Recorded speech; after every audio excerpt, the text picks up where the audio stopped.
Real YouTubers talk about DLC. What did you think of the Pokemon DLC? Feeling a little. That was a little. The transition was a little slow today. I'm sorry. So there I was, thinking about the Pokemon DLC. For those of you who don't know, the Pokemon recently released Pokemon recently released some new DLC content. It was basically taking the place of the expanded versions.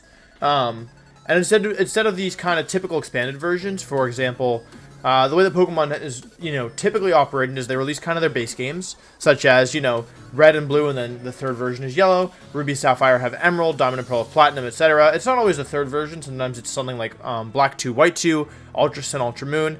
But these are basically just reskins of the original game with a couple key differences. However, this time around, Pokemon decided to do something a little bit different. Rather than releasing effectively the same game, and having us all, replay the game for a couple, minor story differences, a different legendary Pokemon most of the time. Instead of doing that, this time they instead went with DLC content. It's effectively just adding the additional content to the end rather than having to replay the whole story. Now, I really liked this idea in theory. I thought it was a really cool idea. The reason that I liked it is because I personally really enjoyed playing through Sun and Moon the first time. However, having to play through Ultra Sun and Ultra Moon in order to compete in tournaments totally ruined my enjoyment of all of Generation 7. Not the competitive side, but I will never willingly play another Generation 7 game. It's not, for example, Gen 4 and Gen 3 I love. I'd replay those for fun. I would never replay Gen 7. It wasn't fun at all, in my opinion, and I think, I really had a positive experience after Sun and Moon, but having to replay effectively, a really long game that's just the same thing again, with basically no notable differences, in my opinion. Of course there were changes, but they weren't significant enough to make it feel like any kind of difference, unlike certain games like Emerald or Platinum. Totally ruined the enjoyment, my enjoyment of Generation 7 as a casual fan. So, with that being said, I was really happy to hear that they were adding DLC content. I thought the idea was really nice. We would avoid kind of the atrocity that was Ultra Sun and Ultra Moon, and instead be able to just replay, get all the new content without having to replay everything else. Now, it's been about a week or so, I think, since the DLC was released. Probably a little over a week, maybe 9 days. And we've had some time to sit with it, kind of explore a little bit. And so I kind of wanted to talk about whether or not it was worth it. Now, I'm going to try and answer this question in a couple different ways. Obviously, and it's a subjective question, right? What's worth it for one person might not be worth it for another one, so just take it all with a grain of salt. This is just my opinion. But if, for example, you haven't bought the DLC and you're kind of waiting to see whether, it's a good idea or not, you can at least have my opinion on the subject. So, let's talk about what the DLC does well first. The DLC adds a lot of new features as a competitive fan. There's a bunch of new stuff that it adds.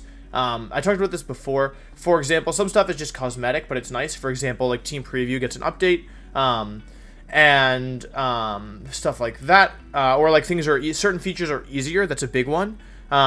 For example, the ability to wipe EVs is now easier. You still have to give Armorite Ore, which is a relatively rare resource. However, overall, I think it's still a better way of wiping stuff. Certain items are now more easily available. For example, Flame Orb, which is kind of a meme in the community because it was so hard to get, is now you can get it just using the Cram-O-Matic, which also gives you other item combinations. You can turn regular bottle caps into gold bottle caps and that kind of thing. So there's a lot of quality of life changes. I made a whole video on the quality of life differences, but in general, a lot of quality of life stuff. They also introduced a ton of new moves. So that's a big one. They introduced, I think, 17 new moves, and they're having a big impact already on the metagame. Moves like Expanding Force are incredibly powerful. Rising Voltage has a ton of potential, and these moves are gonna, the echoes of these moves are going to be seen for a long time, in my opinion. They have pretty big ramifications. So if you're a competitive player, it's interesting. They also added 200 new Pokemon, or 200 returning Pokemon, and a couple other things as well, such as Gigantamax forms, which is another thing about they added 7 new Gigantamax forms with the 3 Galarian starters, the 2 Kanto starters that are missing them, and then both Urshifu. And Urshifu is the new Pokemon, as well as Galarian Slowbro. So a bunch of changes basically. However, you don't need to get the DLC to have all of these changes.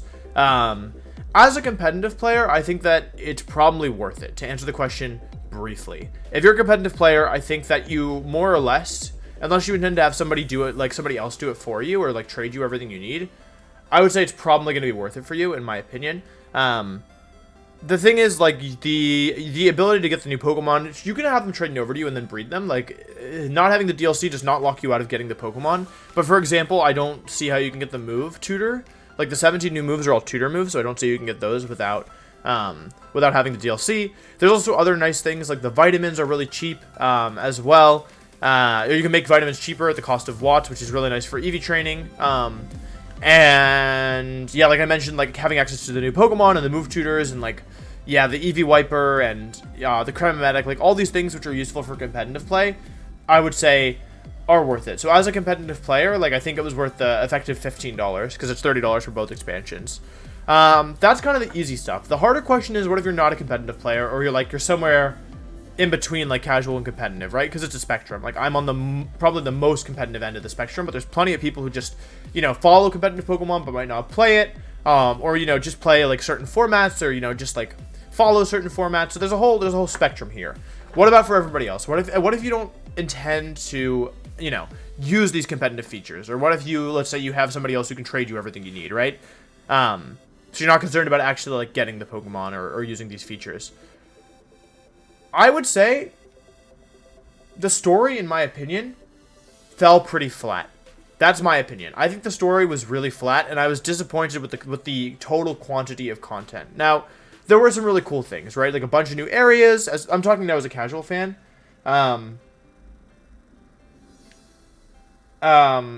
were a bunch of new, like there were you know, a bunch of new things. Like the wild area in this section looks really cool. It's not just one big, you know, tree forest place. You know, it's got a whole bunch of different terrains, which is interesting.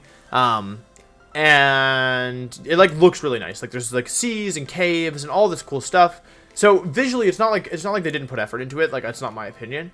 However, the total amount of content like is lacking. I'm just gonna say it. Like the Urshifu story is kind of lackluster. Like I didn't have fun playing it, and yeah, like I don't know. It feels kind of handholdy. It feels kind of like it's a little like the Delta episode. If you played whatever Omega Ruby Alpha Sapphire, but like I think I like the Delta episode more. But also I didn't pay extra money for it, so maybe that's why.